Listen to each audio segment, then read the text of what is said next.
अस्सलाम वालेकुम dear students. आज के लेक्चर में हम चैप्टर नंबर 5 एटॉमिक स्ट्रक्चर में एक इंतहाई इम्पॉर्टेंट टॉपिक स्टडी करेंगे। लास्ट टाइम हमने सब एटॉमिक पार्टिकल्स ऑफ एटम पर बात की थी, जिसमें हमने प्रोटॉन, इलेक्ट्रॉन और न्यूट्रॉन की डिस्कवरी को देखा था। आज हम इलेक्ट्रॉन पर मौजूद चार्ज की मेजरमेंट का मेथड स्टडी करेंगे। इस मेथड का नेम है basically Millikan's oil drop method, Millikan's oil drop experiment.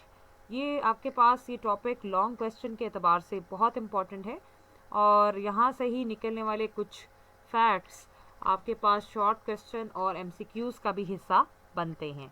So first of all इस एक्सपेरिमेंट पर बात करते हैं कि किस तरह इलेक्ट्रॉन पर चार्ज को मेजर किया गया।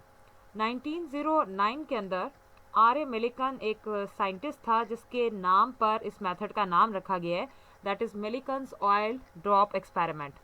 इसने बेसिकली इलेक्ट्रॉन पर चार्ज को डिटरमिन किया था और एक अपरेटस डिज़ाइन किया था जिससे इसने ये बात प्रूव की थी। इसके अगर अपरेटस की बात करें तो राइट साइड पर आप एक डायग्राम देख सकते हैं जिसकी कंस्ट्रक्शन कुछ यूँ है कि ये एक मेटालिक चैम्बर पर मुश्तमिल था जिसके दो पार्ट्स थे और उसके दरमियान दो पैरेलल इलेक्ट्रोड्स लगे हुए हैं। अपर जो इलेक्ट्रोड होता है, ये टॉप पर एक इलेक्ट्रोड होता है, यहाँ पर आपके पास एडवांस फॉर्म है तो एक ही सीरीज़ में हम इलेक्ट्रोड्स को देख रहे हैं। तो एक ऊपर इलेक्ट्रोड होता है, एक नीचे इलेक्ट्रोड होता है और अपर वाले इलेक्ट्रोड में होल मौजूद है। तो ये आप देख सकते हैं होल इलेक्ट्रोड्स के दरमियान में मौजूद है। अब इस पूरे मेटालिक चैम्बर को एयर के साथ फिल किया जाता है और उसके प्रेशर को एडजस्ट करने के लिए वैक्यूम पंप लगा होता है, जिससे आप किसी भी जब एयर को फिल करते हैं तो एक मखसूस प्रेशर पर ही एडजस्ट करके फिल किया जाता है। अब ऑपरेटर्स में एक टॉप पर आप देख सकते हैं एक एटमाइज़र लगा हुआ है। एटमाइज़र का काम क्या है कि ये फाइन ड्रॉपलेट्स को चैम्बर में इंट्रोड्यूस करवाता है। अब एटमाइज़र एक ऐसा ही है जैसे हम वाटर स्प्रे वाली बॉटल का इस्तेमाल करते हैं और उसमें से जब भी आप स्प्रे करते हैं तो पानी के कतरे बूंदों की सूरत में बाहर आते हैं। तो बिल्कुल इसी तरह ये एटमाइज़र का काम है फाइन ड्रॉपलेट्स को चैम्बर में इंट्रोड्यूस करवाना। अब जो फर्दर इसमें आपने इन पार्टिकल्स को व्यू करना है तो उसके लिए हमें किसी न किसी सोर्स की ज़रूरत है और वो सोर्स होता है हमारा माइक्रोस्कोप, जिसकी मदद से हम इसे व्यू कर रहे होते हैं, जो आप देख सकते हैं। और साथ ही साथ इसमें एक आर्क लैंप का भी इस्तेमाल किया जाता है जिसकी रोशनी से माइक्रोस्कोप की मदद से हम जो ड्रॉपलेट्स हैं उसकी मोशन को ऑब्ज़र्व कर सकते हैं। अब जो ड्रॉपलेट इसमें स्प्रे किया जाएगा एटमाइज़र की मदद से, वो आपके पास फॉल करेगा इस चैम्बर में और उसकी जो मोशन है उसको आप परपेंडिकुलरली व्यू करेंगे, यानी आप माइक्रोस्कोप से देख रहे हैं और ड्रॉपलेट ऊपर से फॉल कर रहा है तो इस इल्यूमिनेशन को हम परपेंडिकुलर मानेंगे जब हम उसे बेसिकली व्यू करेंगे। तो ये बिल्कुल ऐसे ही होता है कि जैसे ड्रॉपलेट ऊपर से नीचे फॉल करते हैं तो एक डार्क बैकग्राउंड में एक ब्राइट सा आपके पास स्पॉट नज़र आता है, जो चमक की सूरत में होता है, रोशनी की सूरत में होता है। तो वहाँ से हम मोमेंट को ऑब्ज़र्व कर सकते हैं। और अब गैस को आपने जो है आयनाइज करना होता है चैम्बर के अंदर, उसके लिए हम यूज़ करते हैं एक्सरे जनरेटर, यानी एक्स रेज़ का सोर्स इस्तेमाल किया जाता है जो गैस को आयनाइज करती है और फर्दर हम जो है इससे जो है चार्ज को मेजर कर सकते हैं। लेट्स हैव अ लुक कि वर्किंग कैसे होती है। अब जो आपके पास टाइनी ड्रॉपलेट्स हैं ऑयल के, उन्हें चैम्बर में इंट्रोड्यूस करवाया जाता है। किस तरह इंट्रोड्यूस करवाया जाता है? एटमाइज़र में फिल करके। अब एटमाइज़र में आपने ऑयल ड्रॉपलेट्स को फिल कर दिया। अब हमें ऑयल ड्रॉपलेट्स हमें इसलिए लेने हैं कि हमें इस चैम्बर में मौजूद जो है पार्टिकल्स को स्टडी करना है कि उन पर क्या चार्ज है, तो उससे आप जो है आसानी से व्यू कर पाएंगे। अब उस एटमाइज़र में जो आपने ऑयल ड्रॉपलेट्स को पोर किया था, उन ड्रॉपलेट्स को आप चैम्बर में जैसे ही स्प्रे करेंगे तो कुछ ड्रॉपलेट्स जैसे ही होल के सामने से गुजरेंगे तो वो उस होल में एंटर हो जाएंगे। अब ड्रॉपलेट्स का फॉल करना एक्शन ऑफ ग्रेविटी के डायरेक्ट है कि जैसे जैसे ड्रॉपलेट्स आप स्प्रे करते हैं वो फ़ौरन से ग्रेविटी की वजह से फॉल करना शुरू कर देते हैं। तो यहाँ से हम अपना पहला पॉइंट निकालते हैं कि जो फॉलिंग वेलोसिटी है ड्रॉपलेट्स की, जैसे आपने उन्हें चैम्बर में स्प्रे किया और उसने अपने नेचर के अकॉर्डिंग ग्रेविटी की वजह से मूव करना शुरू कर दिया और वो फॉल करना शुरू हुआ टूवर्ड्स डाउनवर्ड, तो ये ड्रॉपलेट की जो वेलोसिटी है, फॉलिंग वेलोसिटी, वो उसके वेट के डायरेक्टली प्रोपोर्शनल होगी। मतलब जितना ज़्यादा वेट होगा उतनी तेज़ी से आपका जो ड्रॉपलेट है नीचे की तरफ खींचा चला जाएगा और फॉल करेगा। उस वेलोसिटी को हम पहली वेलोसिटी को कह रहे हैं v1, और ये v1 किस पर डिपेंड कर रहा है, अभी हमने देखा वेट पर, और वेट किसके इक्वल होता है, मास इनटू g, यानी ग्रेविटेशनल एक्सेलरेशन। सो हम v1 directly proportional to w ले सकते हैं, and that is equal to mg। तो हम कहते हैं कि v1 हमारे पास डायरेक्टली प्रोपोर्शनल है mg के, जो कि वेट को हाईलाइट कर रहा है। इसे हम इक्वेशन नंबर 1 मानेंगे, जहाँ पर m मास ऑफ ड्रॉपलेट है और g acceleration due to gravity है। अब आप क्या करेंगे कि जो एयर आपने इलेक्ट्रोड्स में फिल की है, अब उसे आप आयनाइज कर देंगे, और आयनाइज के लिए आपके पास किसी ना किसी सोर्स की ज़रूरत है, और वो सोर्स है हमारा एक्स रेज। यानी एक्स रेज जब फॉल करवाएंगे तो एक्स रेज गैस से टकराने के बाद इलेक्ट्रॉन्स उनमें से खारिज करेंगी और उन्हें पॉजिटिव आइंस में कन्वर्ट करेंगी। इस अमल को हम कहते हैं आयनाइजेशन। तो एक्स रेज का काम बेसिकली गैस को आयनाइज करवाना है, उस एयर को आयनाइज करवाना है जो आपने इस चैम्बर में फिल की हुई है। अब जैसे ही आपकी एयर आयनाइज होगी और हमने ऊपर एटमाइज़र से जो है ड्रॉपलेट्स को यहाँ पर स्प्रे कर रहे हैं, तो ऑयल ड्रॉपलेट्स जो है आयनाइजेशन ऑफ एयर की वजह से डिफरेंट इलेक्ट्रॉन्स को कैरी करेंगे फ्रॉम द आयनाइज्ड एयर, और क्या हो जाएंगे, नेगेटिवली चार्ज्ड। अब ये डिपेंड करता है कि कोई ड्रॉपलेट 1 इलेक्ट्रॉन कैरी करेगा, कोई 2 इलेक्ट्रॉन कैरी करेगा, कोई 3 इलेक्ट्रॉन कैरी करेगा, डिपेंडिंग ऑन द बिहेवियर कि कोई कितने कैरी करता है। तो यहाँ से आपके पास ऑयल ड्रॉपलेट्स जो है नेगेटिवली चार्ज हो जाएंगे। अब हम क्या करेंगे कि इलेक्ट्रोड्स को अब आप कनेक्ट कर दोगे इलेक्ट्रिक फील्ड ऑफ स्ट्रेंथ ई के साथ, यानी इलेक्ट्रोड्स को आप फर्दर जो है बैटरी के साथ कनेक्ट कर देते हैं, और अब आप जब इलेक्ट्रिक फील्ड अप्लाई करते हैं तो ऑयल ड्रॉपलेट्स जो कि नेगेटिवली चार्ज हैं वो ऊपर उठना शुरू हो जाते हैं। ऊपर क्यों उठना शुरू हो जाते हैं, क्योंकि ऊपर वाली प्लेट होती है पॉजिटिव और नीचे वाली प्लेट है जी नेगेटिव। तो पॉजिटिव प्लेट की तरफ आपके पास पार्टिकल्स अपवर्ड डायरेक्शन में against the force of gravity move करना शुरू हो गए। तो अब भी हम जो इसकी वेलोसिटी देख रहे हैं, जो आपके पास अब सेकेंड वेलोसिटी कहलाएगी उन ड्रॉपलेट्स की, जहाँ पर वो फॉल करने की बजाय राइज कर रहे हैं, अपवर्ड मूव कर रहे हैं, towards the positive plate move कर रहे हैं। और दूसरी बात ये कि फोर्स ऑफ ग्रेविटी के अगेंस्ट आपके पास मोशन हो रही है, और उसके लिए जो ताकत प्रोवाइड की जा रही है वो इलेक्ट्रिक फील्ड की वो स्ट्रेंथ है जो हम इलेक्ट्रोड्स को प्रोवाइड करते हैं, जिसकी बदौलत हमारा जो ऑयल का ड्रॉपलेट है वो ऊपर की तरफ पॉजिटिव प्लेट की तरफ खींचा चला जा रहा है और ग्रेविटी के अगेंस्ट काम कर रहा है। इस नई वेलोसिटी को जो इलेक्ट्रिक फील्ड की मौजूदगी में है उसे हम v2 कहेंगे, और v2 डायरेक्टली प्रोपोर्शनल होगी ई माइनस mg। ई बेसिकली इलेक्ट्रिक फील्ड स्ट्रेंथ है, और स्मॉल ई आपके पास ड्रॉपलेट पर मौजूद चार्ज है, यानी ड्रॉपलेट पे मौजूद चार्ज और बैटरी की फील्ड की वजह से, स्ट्रेंथ की वजह से हमारा जो ऑयल ड्रॉपलेट है जो विदाउट इलेक्ट्रिक फील्ड नीचे फॉल कर रहा था ग्रेविटी की मदद से, अब वो ऊपर जा रहा है। सो हम इस एक्सप्रेशन में ई फैक्टर को जो है डायरेक्टली मानेंगे सेकेंड वेलोसिटी के, और वेट को माइनस कर देंगे। माइनस कर इसलिए कर रहे हैं क्योंकि हमारे पास जो है अब पार्टिकल वेट के अगेंस्ट ऊपर की तरफ उठ रहा है, ऊपर की तरफ जा रहा है। ये हमारे पास इक्वेशन नंबर 2 कहलाएगी।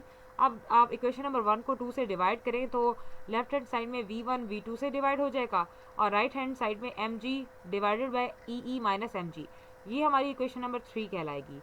अगर हम स्ट्रेंथ ऑफ इलेक्ट्रिक फील्ड को इस तरह से एडजस्ट करें कि ड्रॉपलेट आपके पास जो है स्टैंड कर जाए, कुछ टाइम के लिए स्टिल हो जाए और मूव ना करे, तो हम सस्पेंड करवा दें उसे कुछ टाइम के लिए, तो ऐसी कंडीशन में आप ड्रॉपलेट के मास को भी जज कर सकते हैं। यानी वेट के और फील्ड को इस तरह से एडजस्ट करें कि वेट के अगेंस्ट उतनी ही फील्ड अप्लाई की जाए कि ड्रॉपलेट ना तो ऊपर जा पाए ना ही नीचे जा पाए। इसे एडजस्टमेंट कहते हैं। तो इसके थ्रू आप जो है ड्रॉपलेट का मास भी मालूम कर सकते हैं। और सेकेंडली आप वेलोसिटी 1 और वेलोसिटी 2 तो माइक्रोस्कोप की मदद से रिकॉर्ड कर सकते हैं। ये भी आप एक्सप्रेशन निकाल सकते हैं, यानी v1 भी निकल सकता है, v2 भी निकल सकता है।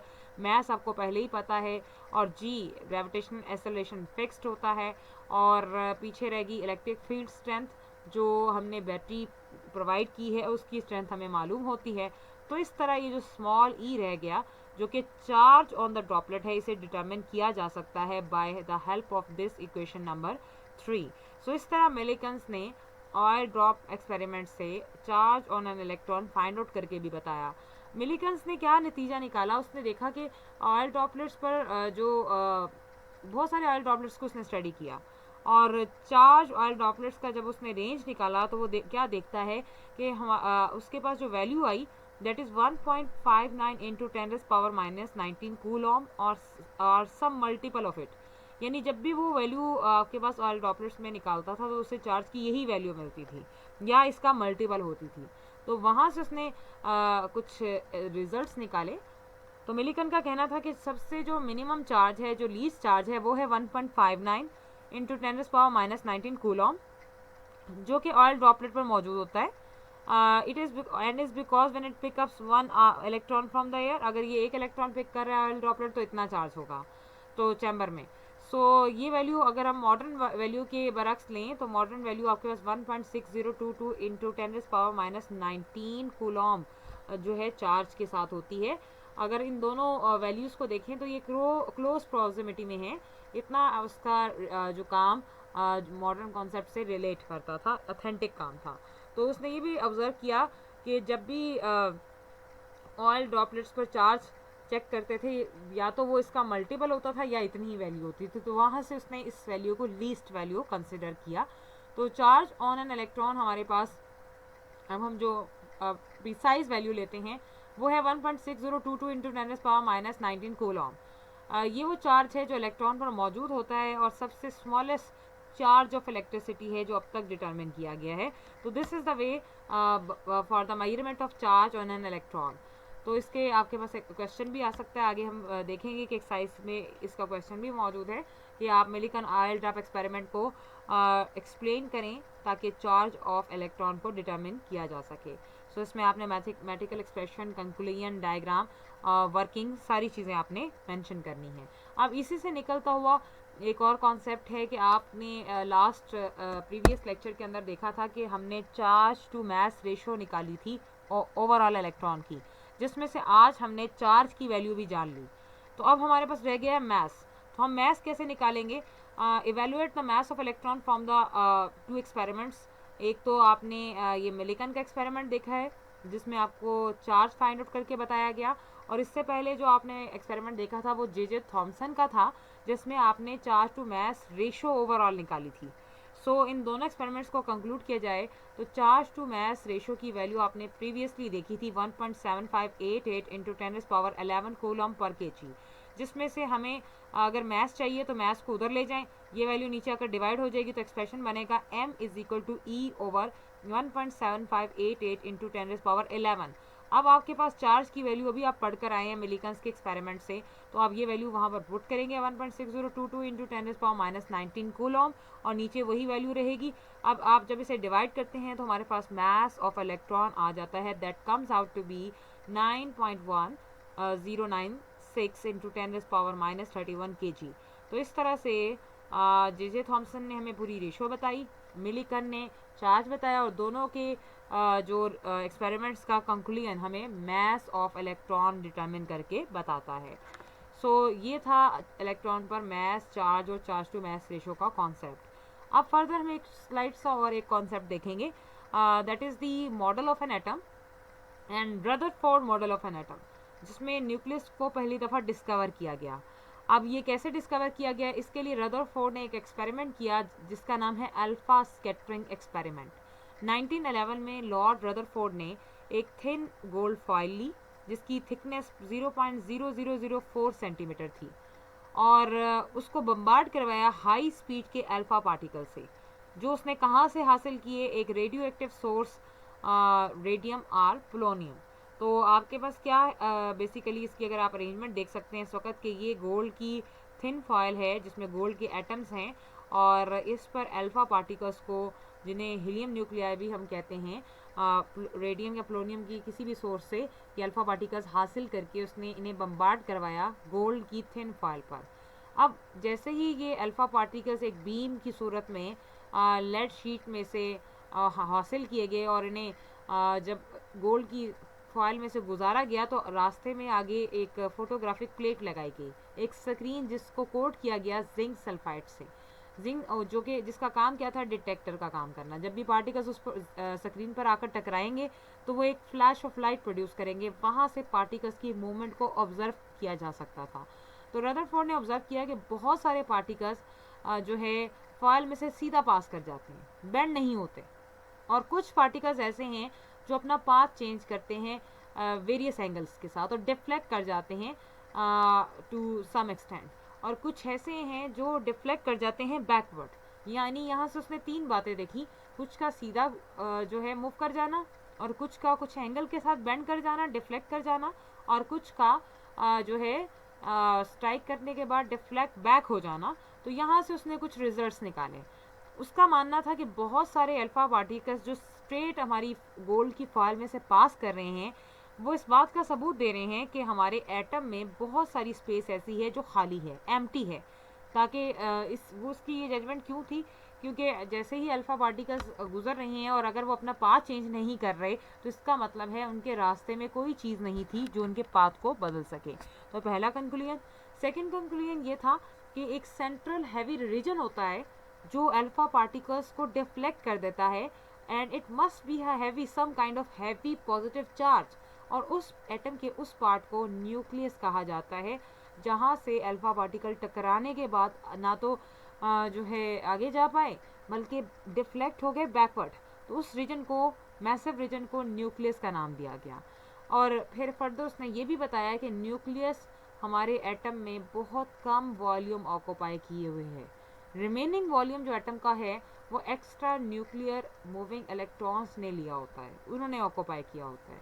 तो ये उसके बड़े इंपॉर्टेंट कंक्लूजन्स थे जिससे न्यूक्लियस की डिस्कवरी और उसके बिहेवियर का जो है अंदाज़ा लगाया जा सकता है। फर्दर रदरफोर्ड ने अपना जो एटॉमिक मॉडल पेश किया अपनी इन सारी बातों के बाद, अपने अल्फा स्कैटरिंग एक्सपेरिमेंट के बाद, रदरफोर्ड ने कहा कि 1911 में उसने ये बात प्रपोज की कि एटम का जो वजूद है या एटम का जो मॉडल है वो एक प्लानिटरी मॉडल है, और planetary model was similar to solar system, निज़ाम शमसी से इसका ताल्लुक़ है। जिस तरह ज़मीन और बाकी सियारे सूरज के गिर्द घूमते हैं, तो इसका मानना था कि इसी तरह आपके सेंटर में न्यूक्लियस होता है और उसके इर्द गिर्द इलेक्ट्रॉन्स का एक जाल होता है जो उसके गिर्द रिवॉल्व करते हैं। तो इसीलिए उसने प्लानिटरी मॉडल से तशबीह दी एक एटम के मॉडल को सोलर सिस्टम से रिलेट किया। इसके कुछ पास्टुलेट्स थे।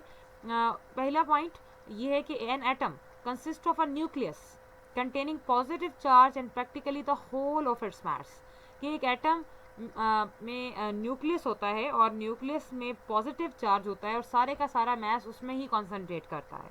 सेकेंडली, न्यूक्लियस के इर्द गिर्द नंबर ऑफ इलेक्ट्रॉन्स होते हैं जिनका नंबर न्यूक्लियस में मौजूद प्रोटॉन्स के हमेशा इक्वल होता है। Third, electrons are in constant state of motion around the nucleus in closed orbits like that of the planets around the sun. जिस तरह सन के गिर्द प्लैनेट्स घूमते हैं खास क्लोज ऑर्बिट्स में, इसी तरह आपके पास इलेक्ट्रॉन्स भी कांस्टेंट मोशन में रहते हैं न्यूक्लियस के गिर्द। और centrifugal force is balanced by the electrostatic force of attraction between the electrons and the nucleus, and thus electrons revolve around the nucleus. Circular motion है तो सेंट्रीफ्यूगल फोर्स दोनों पॉजिटिव न्यूक्लियस और नेगेटिव इलेक्ट्रॉन्स जिनमें electrostatic force of attraction पाई जाएगी, ये दोनों forces balance होती हैं, इसीलिए न्यूक्लियस के गिर्द इलेक्ट्रॉन्स रिवॉल्व करते हैं। तो ये उसके मॉडल के कुछ पास्टुलेट्स थे, लेकिन ये इतना आगे फर्दर इसको बिजी राय नहीं मिली क्योंकि इसमें कुछ डिफेक्ट्स भी थे जिनका जवाब रदरफोर्ड के पास नहीं था। And this is a very important short question, defects of Rutherford atomic model. पहला डिफेक्ट उसका ये था कि जो रदरफोर्ड का मॉडल था, it is based upon the laws of motion and gravitation. ये जो लॉ है मोशन और ग्रेविटेशन पर बेस करता था, जबकि ये जो लॉज होते हैं, laws of motion and gravitation, ये सिर्फ आपके पास न्यूट्रल बॉडीज़ पर अप्लाई होते हैं, चार्ज बॉडीज़ जैसे कि इलेक्ट्रॉन प्रोटॉन पर अप्लाई नहीं होते। तो इसकी जस्टिफिकेशन रदरफोर्ड के पास नहीं थी। दूसरा, जब भी एक इलेक्ट्रॉन रिवॉल्व करता है तो उसे कॉन्टीन्यूसली एनर्जी इमिट करनी चाहिए, जिसके नतीजे में क्या होगा, एक इलेक्ट्रॉन आपके पास एनर्जी भागता जा रहा है, रिवॉल्व करता जा रहा है, अपनी एनर्जी खारिज करता जा रहा है, तो एक वक्त आएगा कि वो एनर्जी जैसे जैसे कम होती जाएगी वो न्यूक्लियस के करीब आता जाएगा और एक पॉइंट आएगा कि वो न्यूक्लियस में ही जाकर कॉन्टीन्यूसली एनर्जी रिलीज़ करने की वजह से गिर जाएगा। सो इस तरह से हमारे पास एटम का जो स्ट्रक्चर है वो कोलैप्स कर जाता है। तो ये एक्चुअली ऐसा नहीं होता। सो ये एक पॉइंट था जो डिफेक्टिव था। थर्ड, कि अगर एक इलेक्ट्रॉन कॉन्टीन्यूसली इमिट कर रहा है एनर्जी, तो फिर उसे स्पेक्ट्रम या जो ग्राफ बनाना चाहिए वो कॉन्टीन्यूस स्पेक्ट्रम बनाना चाहिए। स्पेक्ट्रम अभी हम आगे एक टॉपिक भी पढ़ेंगे। स्पेक्ट्रम बेसिकली ग्राफ है होता है जिसमें हम किसी भी चीज़ के बिहेवियर को जान पाते हैं।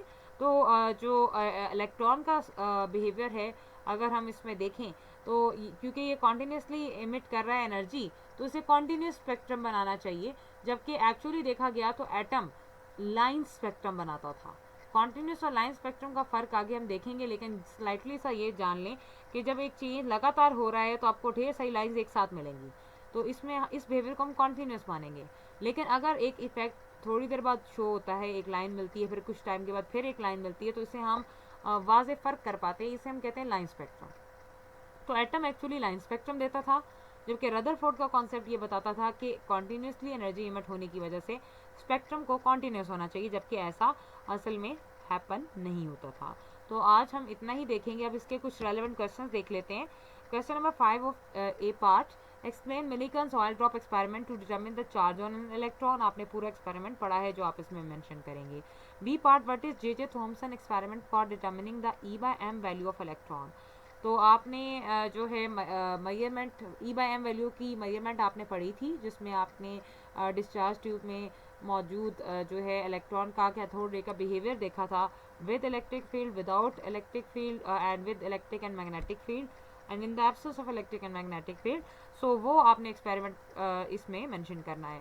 सी पार्ट है जी, evaluate the mass of electron from the above two experiments. आपने जे थॉमसन और मिलिकन के एक्सपेरिमेंट से मास ऑफ इलेक्ट्रॉन अभी स्टडी किया है कि कैसे निकाला जाता है, वो आप इसमें मेंशन करेंगे, और ये बड़ा ही इंपॉर्टेंट शॉर्ट क्वेश्चन है।